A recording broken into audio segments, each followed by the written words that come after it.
Hi there.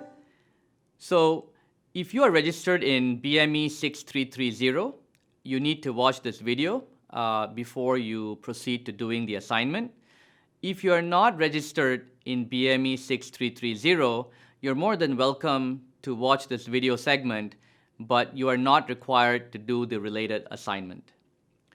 3D printing is a very innovative technology, and it has seen its application in many fields. And cell and tissue engineering is certainly one of those fields. 3D printing offers certain key benefits, such as very precise seeding of the cells within the scaffold environment, as well as a uniform distribution of the cell seeding within the scaffold geometry.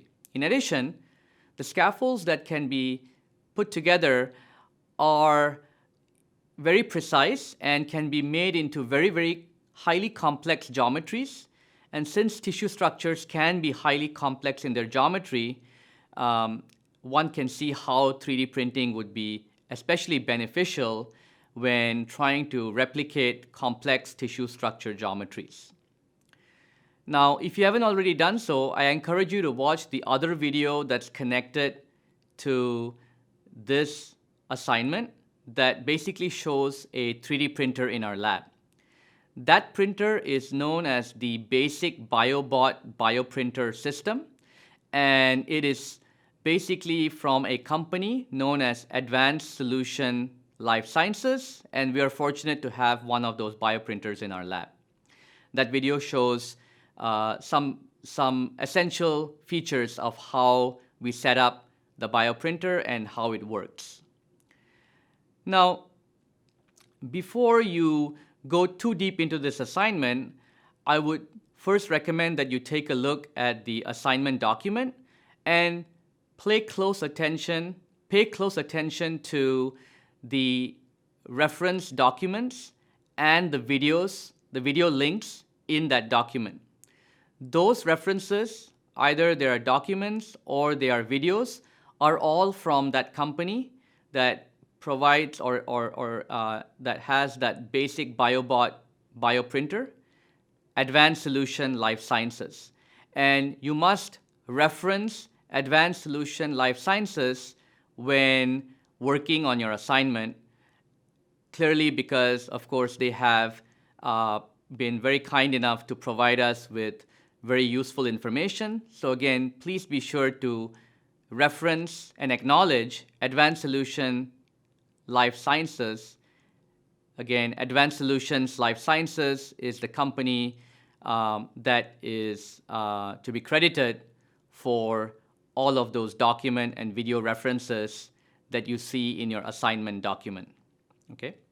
Now, once you have gone through those, then you are ready to start this assignment. So just a quick description of what this assignment is about. This assignment is about figuring out how we can essentially count cells in a 3D construct. Proliferation. So we put cells into the gel on day 1, and 7 days later, on day 8, we want to see how much the cells multiplied, how much they grew. That is what proliferation is. Now you can see how that would be straightforward if we were to do what we did similarly in the earlier sessions on a flask. You know, you put in X number of cells, and then a week later, you can look under the microscope and you can count the cells. You can do a trypan blue assessment like we did in session number 2, and then you can also count the live cells, the dead cells, and of course live plus dead will give you the total number of cells.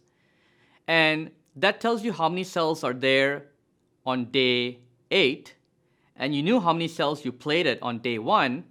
And so the difference between day 8 and day 1 tells you a measure of proliferation in two-dimensional culture. The goal and the challenge for this assignment is how do you assess proliferation in a three-dimensional, 3D printed construct. There's more than one way to do it, and so you are definitely encouraged to look into the literature to see how best you would do it. But the essential goal of this assignment is to basically measure proliferation within a 3D printed construct. Okay? More specifics, I would ask you to refer to your assignment. I believe in this particular case, we're looking at a very specific geometry and structure. Those details are provided in your write-up for this assignment. And if you have any questions, please let me know. Thank you for your attention.